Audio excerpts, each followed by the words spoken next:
Have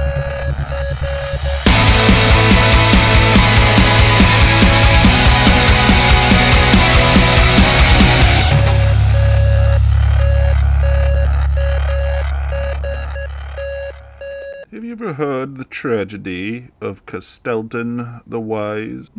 I think not. It is not a tale that the Ice Court would indulge you in. There was a wise man in Kislev, a man of the people, a man of Kislev himself, a man of Ursun, and he was cast aside by the Ice Court of the Witch. Even when his Tsar was gone missing, he was cast aside, deemed a zealot, and put far away from the meanings of Kislev. Well, today, dear viewer, I'm going to be exploring the wonderful time, life, and campaign of Kostaltyn, the great Orthodoxy head of Kislev. Now, Kostaltyn, he's a little of a unique case because he's pretty much exactly crafted. It's hard to see the similarities to the legends of Raputin from the Russian Revolution. It's too easy to see the similarities drawn to real history, and that's what makes it so awesome. But he's the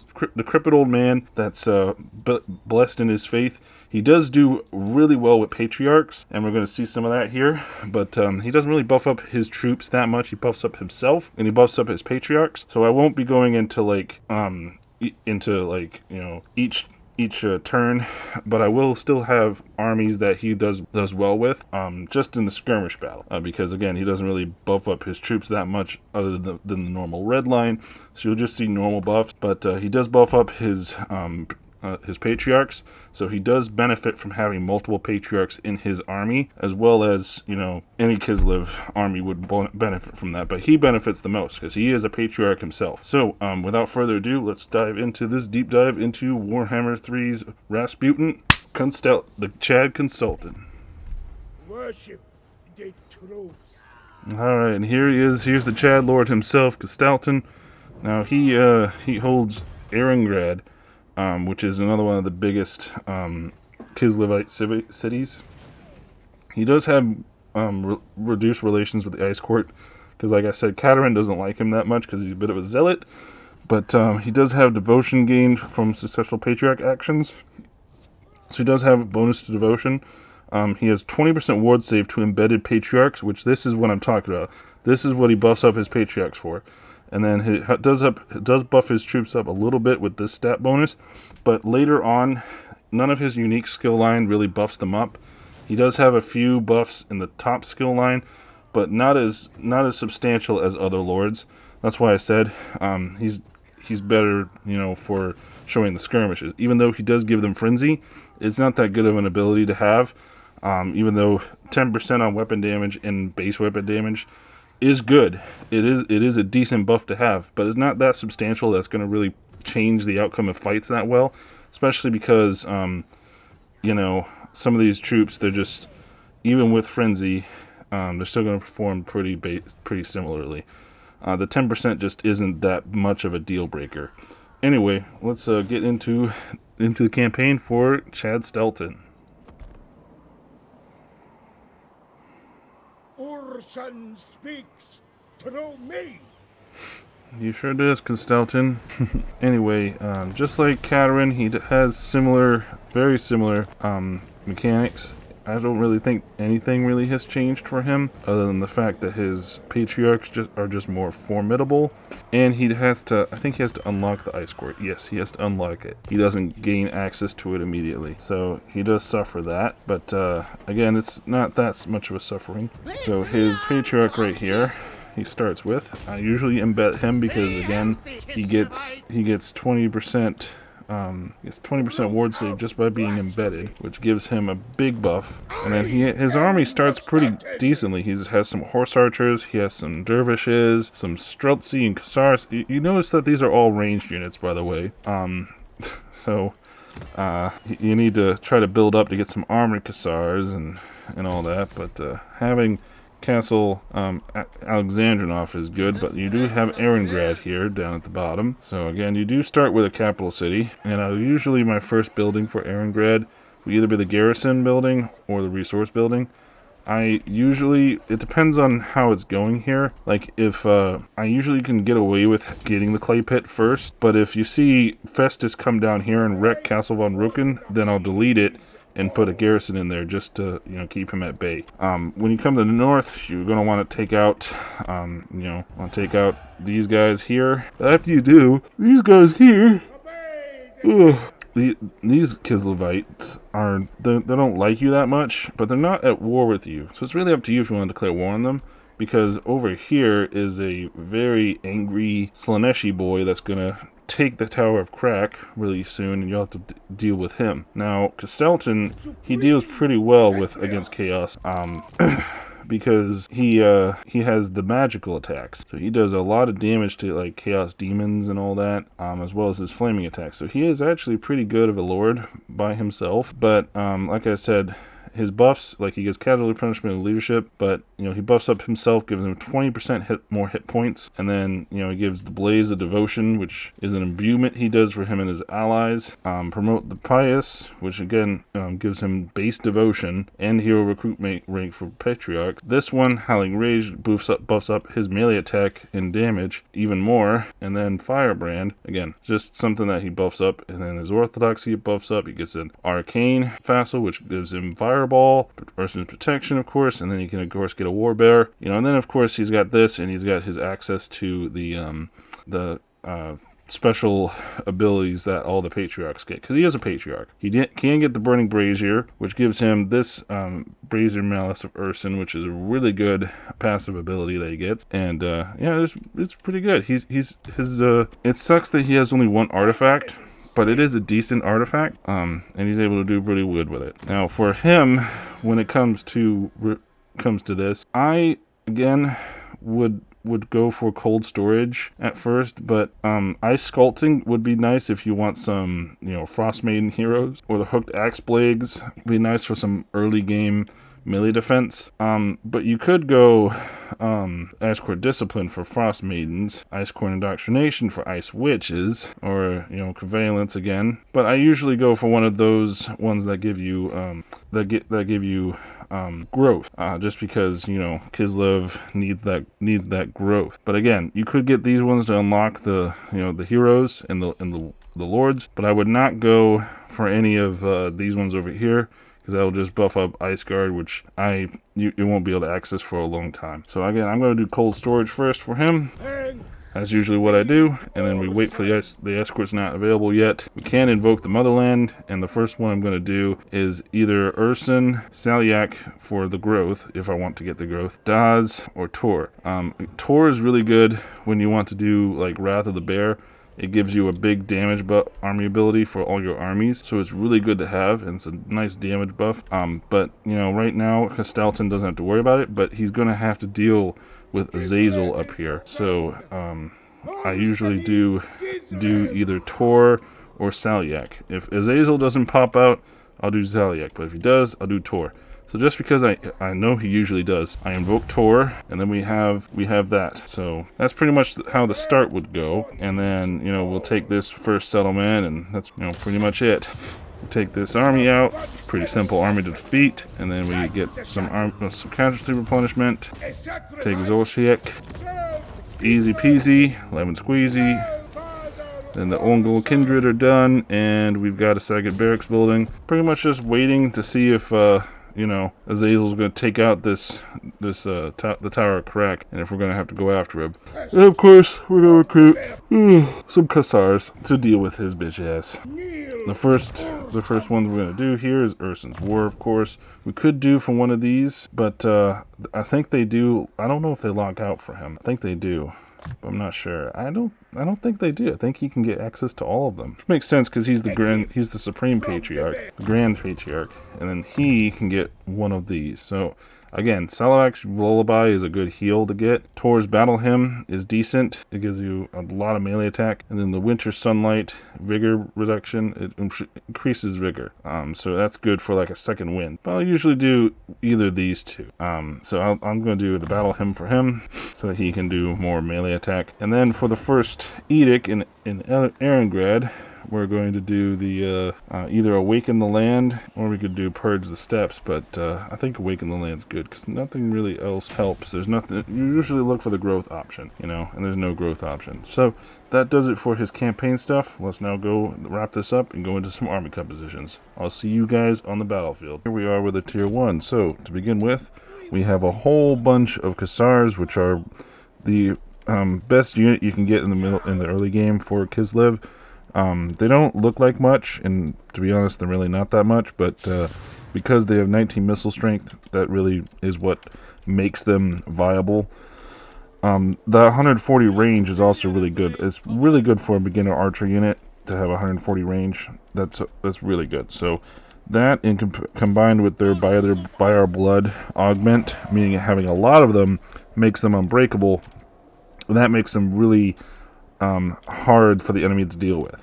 So we do have his starting army with his Streltsy on the sides, which will be our heavy tier infantry for this. Streltsy are really good hybrid infantry, and I really advise them, and especially for Kostaltyn, to advise you to keep them alive, because, you know, they're going to be your heavy hitters, you know, especially against any heavily armored targets in the early game. We do have his sleds, his light war sleds, which they're good, but you know, they're not as good as a missile chariot. But they still they hold their own, and they have a good amount of weapon damage, both missile and melee, because they're war bears. And then, of course, in the front we have our dervishes, both the horse archers and the regular dervishes.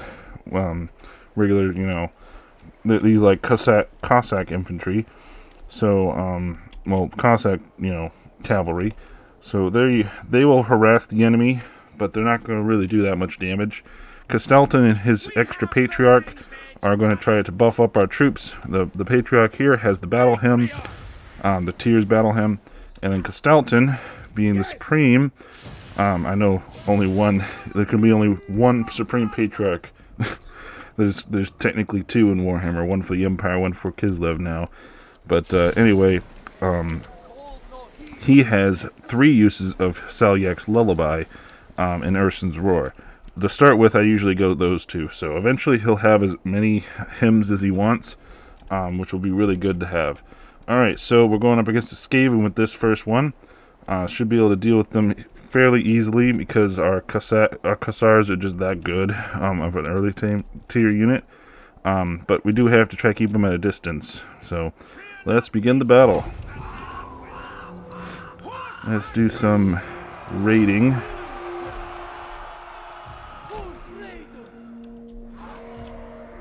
Let's try to get them up here. No. Just move up there normally. The faith keeper. I go with reverence. Alright. Take care of those Skaven slaves there. Now get behind. If we can get to their missile units with the dervishes, that'll be good.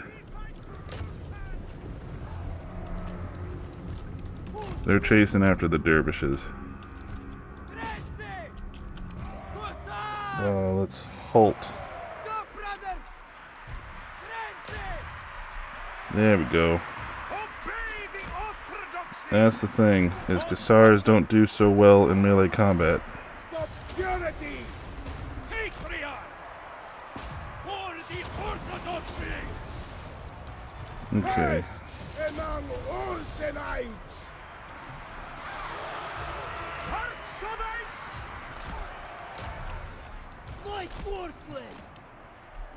Get these these sleds back. Come on.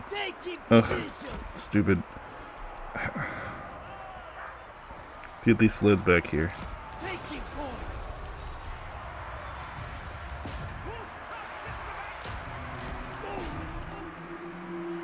Yeah, it's gonna be a slog, but you know, we just have to chop through the Skaven.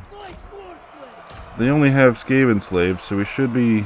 I mean, that's majority of what they have is Skaven slaves, so we should be okay. We just have to kill this warlord. Obey! Horse archers! Hussars! Defenders of Kislev! Alright, Hussars, do your work. Finest! Horse archers! Alright, dervishes, do your work. Keep them.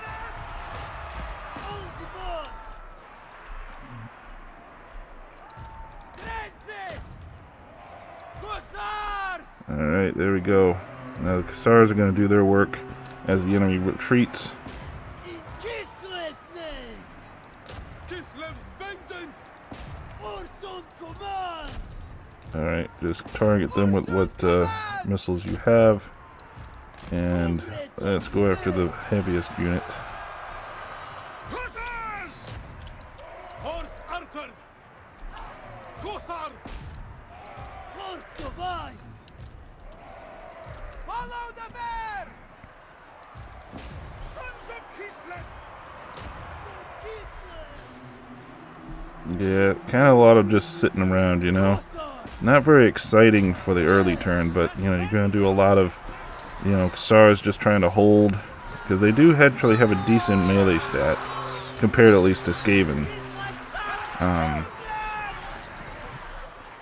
So, let's get these Skaven slaves dead. Yeah, let's take care of them. We fight for Ursun! Bring them down! Retribution! Wolf tough Kislevites! Hearts of ice! See how none of them routed? That's because of the whole trait by our blood they have.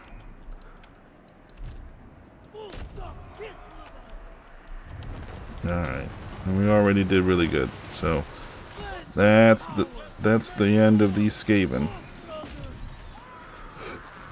I want to see these sleds in action. Boom boom boom.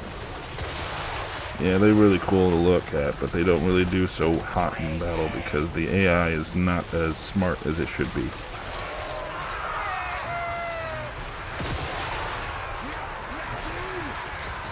See, they'll do like one charge in and they'll shoot around and get some kills, but they won't really, you know, as long as the enemy's not moving, they'll get stuck, you know? Like right there, they just got stuck. But they still do okay. They definitely, you shouldn't, you know, pass them off as unplayable just because their AI is a little glitched sometimes. They do have some decent stats.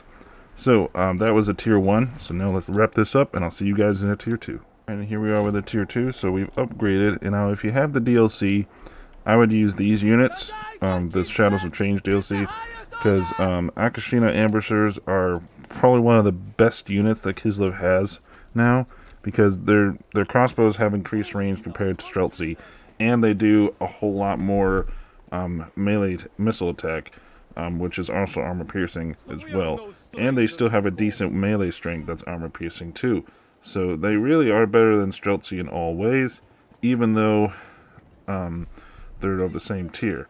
So I always go for these guys now that I have the DLC, just as a no-brainer. The Streltsy just don't compare anymore to them. Even though they are more armored than them and can take more of a hit, these guys do more damage. So I usually do these guys, especially for Kostaltyn and Mother Ostankia, just because they do so well. So we have these guys as our back line. Our front line is, of course, Armored Hussars, which are, you know, a hybrid pistol and axe infantry. They're really, really good for a mid-tier unit. They don't need any introduction with their armor and shielded stats. They're just really good. So they're our front line. And then in the back, I have some Winged Lancers, which are some nice cavalry that should get unlocked at this time. They're decent, and they'll do the job well. They're shielded as well, so they'll do a pretty good job at routing the enemy until we get our bear cav. Oh, I need to set you up the right way. There we go. And then we have Kostaltyn on a horse right now. He hasn't got his bear mount yet, so he's on an ice horse. He's got his passives of the Ursun's Ward, which gives him a heal and the Blaze of Devotion, which is a passive augment he gives to his troops. So he's pretty buffed out now. And then he's got 2 patriarchs on either side with all their hymns unlocked on a horse as well. So that'll help out a lot. Having all 3 of these patriarchs will help out quite a bit because they have the Salyak's Lullaby by 3, the Song of Winter Sunlight, Urson's Roar, and Tor's Battle Hymn. So they're going to do really well at buffing up our troops. So let's go into this fight. We're fighting the demons this time. So let's go up against the demons. Go with honor! Taking points! Kislevs! Moving! Moving! Wherever Urson asks! For the throne! We glitz! Kostaltyn serves Orson. The Orthodoxy endures. We fight for Orson. Winged Lancers! Alright, let's wait for the enemy to get to us. If we can. I think so. Yeah.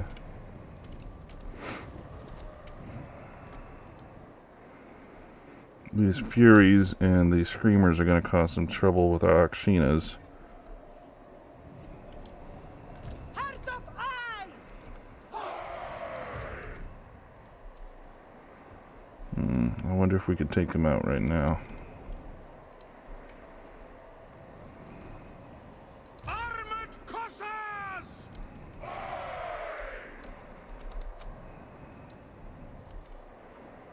Taking Let's get these position! guys up here. Taking point! March for Kislevs! Alright. Bring out of penance! Supreme Patriarch Kostaltyn!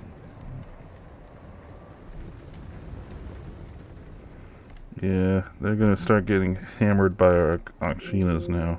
Sons of Kislevs! We fight for Ursun!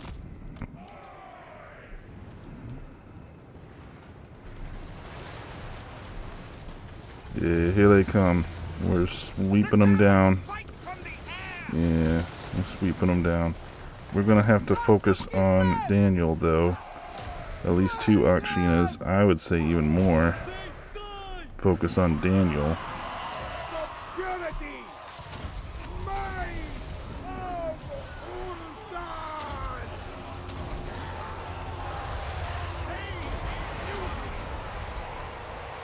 Obey the Orthodoxy! Annihilate them! For Mother Kislevs! We glitz! Deal with those blue horrors. Follow the bear! Slay them! Get the Akshinas out of there. Kasteltan, deal with him. Slice them open! There we go. Deal with these guys. They're being dealt with slowly but surely.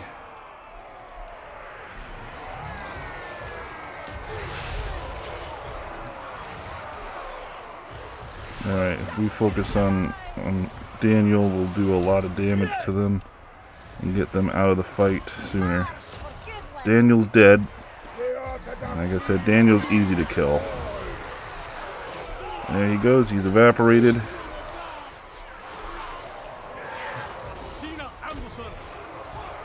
Focus on the big boy now, the Beast of Nurgle. These Akshinas do a whole lot of damage, to the point where I'm even considering bringing them to my tier 3 fight because they're that good. We wiped them way sooner than we should have because we had brought Akshinas. That was insane. So, that's another victory. These Akshinas are insane, I tell you. Anywho, let's round it up to a tier 3. Again, I might bring the Akshinas again, just because they're that solid of a unit for ranged firepower that they can outclass anything. Let's round up to round 3, and I'll see you guys there. And finally, here we are with a tier 3. So it looks a little weird to you with me having 4 additional patriarchs, but there's a reason to have them. They all have their battle hymns, and they can stack. So they can keep their army healed, keep their army buffed on melee attack and fresh as long as possible, because you have multiple patriarchs for this little bit of army. But even though it's a little army, it's very, very high tier. So what we have in the front here, along with the patriarchs supporting them, is Sargard with great weapons. We also have the Regiment of Renown unit as well. That gives them a bonus to fire resistance, I believe. Yep, it gives them a bonus to fire resist, and they have the Winter Sunlight hymn as well that they can use to immediately restore their vigor, which is really good. And in the back we have Akshina ambushers, just like before, because they do so much that it's just, why would you use anything else? You know, even though Ice Guard technically perform better in most areas, they don't perform as good with their armor piercing as these guys, and they perform way better in their role than Ice Guard do. So that's why I brought these guys, and plus Ice Guard don't really fit Kostaltyn's theme. We do have their Regiment of Renown, the Wolf Hearts, which buffs up their missile damage, as well as giving them their trap ability. So that's always good to have. In the back we have 2 little Groms, these big old siege artillery, Kislevs only artillery unit, but it's really, really powerful, and you know, I'll keep them back there to pound the enemy, keep their heads down. And then in the back we do have some Warbear Riders. I don't have as much as I did for the Red Tsar, but you know, I still have to bring them for every Kislev faction, because you just, who doesn't want to bring Bear Cavalry? You know, it fits every theme. So with that said, we're going up against the Warriors of Chaos this time. So let's get into the battle against them. Let's see. Oh, our Groms can fire at them, so that's good. We'll draw them to us, because our Groms can fire at them. Let's see. They do have some Chosen, I thought. Those are the Zangors. There it is, the Chosen. And we'll fire at those Chaos Trolls, so we can find the other Chosen.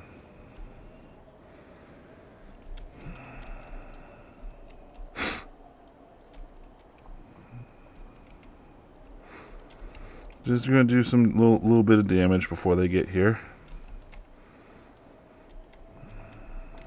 Warbear Riders! The motherland's finest! Cover those flanks, Warbear Riders. And as soon as they get within range of our Akshinas, they're going to open fire. I'm going to take them off a skirmish.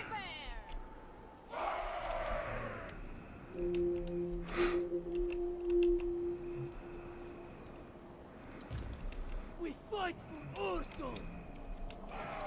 Yeah, do a bunch of damage. That's what I'm talking about. Warbear Riders!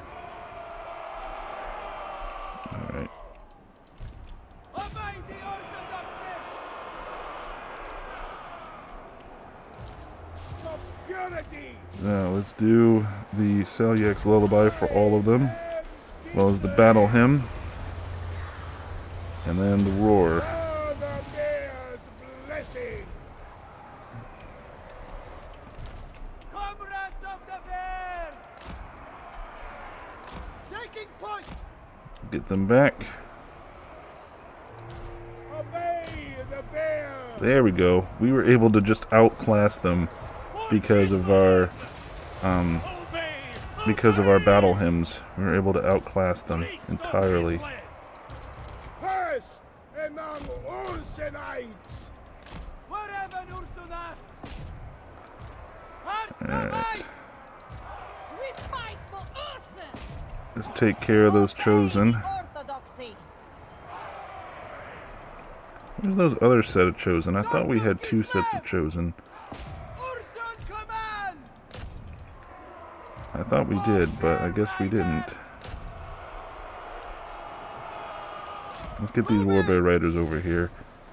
And they can trap down these guys as well.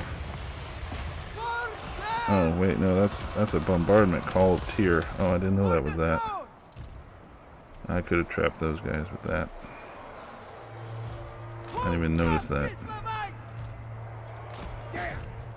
Now! Kislevs vengeance! Sargar! Make war! Slay them! Fall, heretic! For the Orthodoxy! Purge them! For the motherland! Comrades Alright. of the fair! Akshina ambushers! Obey the Orthodoxy! Annihilate them!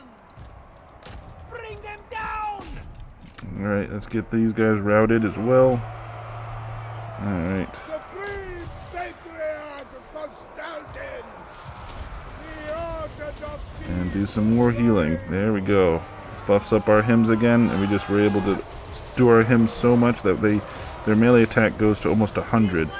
Like, look at that. Almost 100. That's why they're able to score so many hits and kill them so fast. We barely took any casualties there, and that was actually a pretty high tier army with some chosen as well. So, you know, that was a decent fight.